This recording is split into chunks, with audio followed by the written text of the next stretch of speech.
ASHP Midyear is where pharmacy's brightest minds converge, offering a really interesting and rare chance to connect, learn, and potentially prepare and propel your career forward, but at a significant cost to attend and the time commitment and running away from other responsibilities that I may or may not have. One question remains: is it worth attending?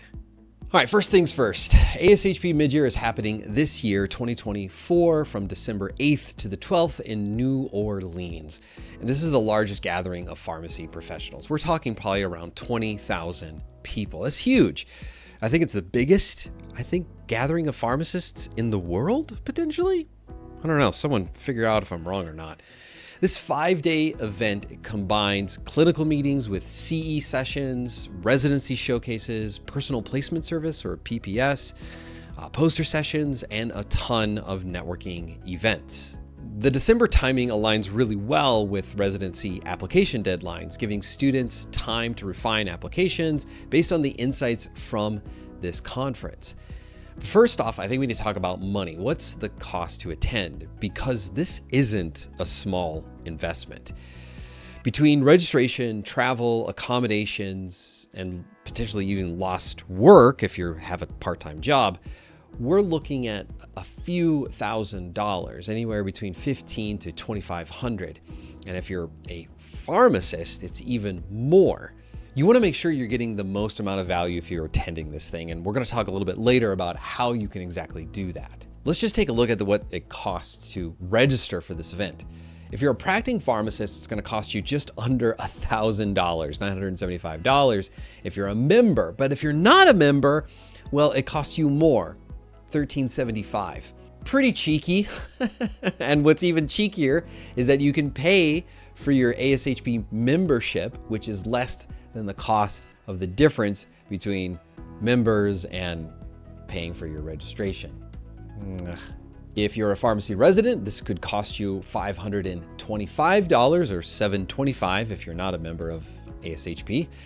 Students and pharmacy technicians will pay a whopping $425 or $495 if you're not a member. If you just want to attend a single day of the conference, which I don't know, it's not really a great deal. It's $400 for members and then $600 if you're not a member. When you're a student, ASHP membership is pretty cheap. It's like $75 annually, making the membership, I think, probably the best choice.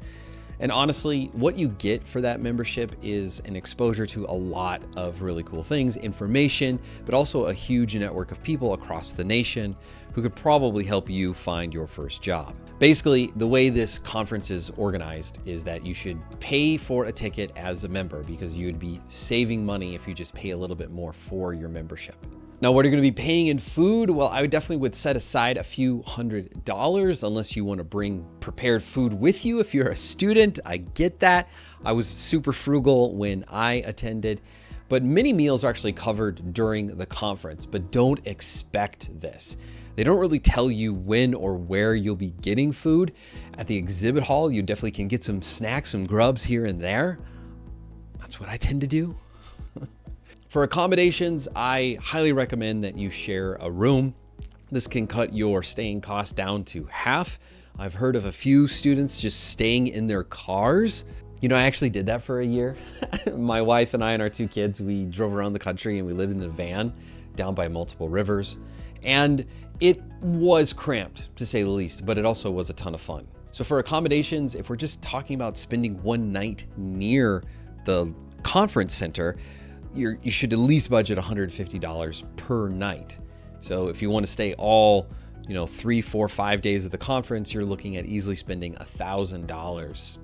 So all put together with the registration fees, the food that you'll be needing to pay, maybe expenses from the airport, Ubers, and then accommodations, you're easily going to be spending at least $1,500.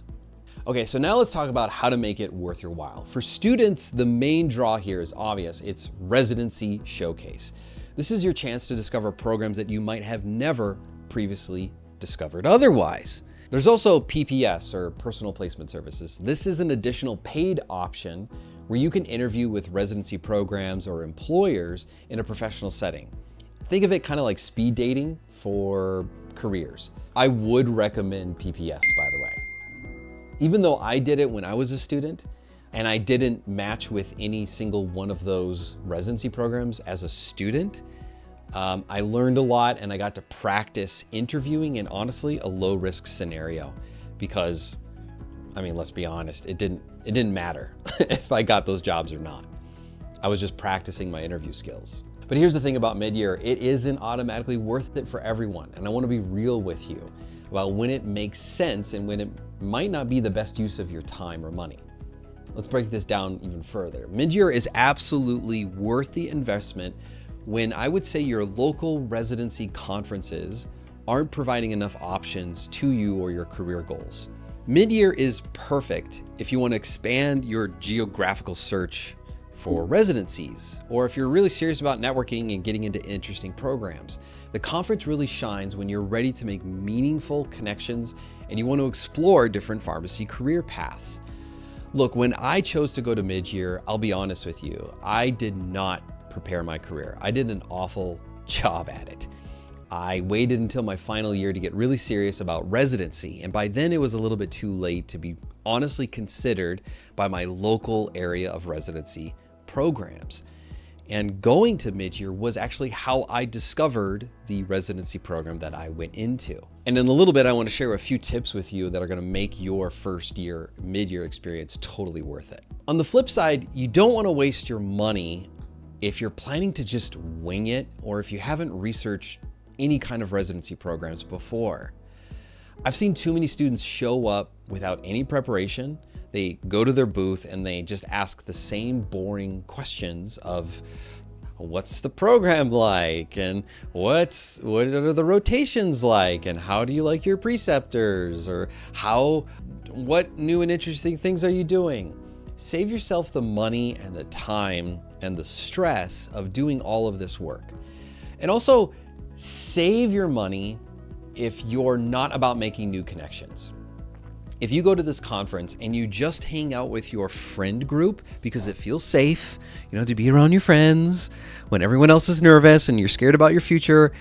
But honestly, there's 20 other thousand plus people at this conference. You can meet so many amazing new and interesting people. You need to go out and meet them. And so let me share with you some insider tips and strategies to maximize your experience at this conference. The key to success starts with preparation. So way before you set foot inside New Orleans, here are some things that you should really do. Start by reaching out to some of your professors for program recommendations. They've been in the field for years and their network far expands your own. So they may already know of programs or interesting students, or maybe even alumni that are at these programs that you could connect with and have a really soft and easy introduction to meet these people. It's so much easier to say like, oh, hi, so-and-so, I know you through this professor. And if they see that, if they think of that person, that professor, they're gonna be like, oh my gosh, how is he? How is she? Is she still, this way, and blah, blah, blah. That is so much easier to start real conversations about what programs are like versus saying like, hi, I'm a student and I'm really interested in your residency program. So study websites, study these programs, these inserts with information you can find online before you even get to talk to them. Your questions will be that much more insightful and helpful to you. Know their specialties, unique offerings, what kind of rotations they have, or what makes them stand out from all the other programs out there. Next, work on your introduction. You have to be able to stand out. These residents and program directors are going to be meeting literally probably dozens, if not well over 100 people. If you don't work on what makes you you, it will be really challenging to stand out from everyone else and be remembered if you apply. So share what excites you about pharmacy or about that program or about the future of your career. But you have to practice it, not just like go up and wing it. Try this as a template. Hi, I'm Alex. I'm really interested in your program because it provides teaching opportunities, and when I'm teaching patients, I know I'm making a difference in the world. Make it short, sweet, to the point. Talk about your great skills or your strengths, whatever it is, double down on that and make it poignant and stand out. Don't be afraid to brag about what you've done if you have some really cool things in your career history. If you don't say it, they will never know it. Always come prepared with questions that show that you've done your research. Nothing's worse than an impression when you ask basic information. Oh, so how is Akron, Ohio? Who cares? Yes, of course, keep your CV copy on you, your resume, your business cards. It's probably better to have a CV than a resume at this point in the game. And don't skip out on the professional development sessions. I'm gonna be there. I'm gonna check them out, see what they're saying. You never stop learning, stop growing. And it's a gold mine for learning, for networking, and for building new connections that you otherwise would have never met before. Because networking at Midyear is a form of art that is enriching. You will never regret knowing people over the span of your career. So don't limit yourself to just the residency showcase. Go to the exhibit hall. There are future potential employers there. Don't just go from booth to booth. Get your swag bag and pens and squishy things and candy. Actually talk to them, okay? Ignore the pens. Ignore the freebies unless it's like actually something really good. Look, you'll get pens in the future, trust me. But actually talk to these people. Find if they're an interesting company to you, find out how did that person get into this? What led them to come to this conference? Don't be afraid to start up a conversation with some random person at a table that you're sharing. Hi, I'm Alex. What's your name? It's really that simple. What are you into? Where do you practice? Where are you from? Where'd you go to college? All of these simple questions could lead to a really interesting conversation that ultimately could lead you into a new job. Pharmacy is such a small world, and so few people actually utilize the power that is for their careers. Here's another pro tip. When you meet someone, take notes from that meeting. Jot it down on your phone, make a text to yourself, and then after connecting with them, after you get their business card or whatever, or connect with them on LinkedIn, immediately follow up that day. Go back to your reference notes and write them a personalized message referencing what you discussed. Trust me, this simple step puts you miles ahead of other attendees and, frankly, your competition. But certain things can also ruin your chances at Midyear. I've seen people show up hungover to the showcase. Look, don't be that person. Look, I get it. Have fun while you're in New Orleans at a giant conference. You can have a ton of fun. But you spend a lot of money. Hopefully you spend some time in preparation. This is a great opportunity for you to make a good first impression with people that could give you a job or a career or in a future. The pharmacy world is small and your reputation can spread quickly for good or bad. So as much as I want to encourage people to have fun, don't go too wild with partying until the end of the conference. Wait, just hold off on the drinking and the partying, okay? Wait till you secure that position before you start having a good time. As you weigh the costs and the benefits of attending ASHP Midyear, remember it's about making the most of this opportunity.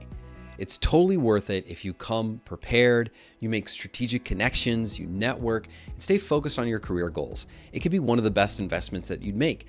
If I didn't go, I wouldn't have had a residency, probably. But if you're not ready to engage in pharmacy or network or do your research, it's probably not worth it. Maybe go to a local residency conference instead. Whatever you decide, make sure it aligns with your professional vision for what you want from your career so that you take advantage of every moment that this conference is going to give you. Hey, if you found this video helpful, please give it a thumbs up and subscribe for more game-changing career insights about pharmacy. And if you didn't like it, let us know what we could do differently or what we could cover next in a future video. So until I see you then, stay curious and take care.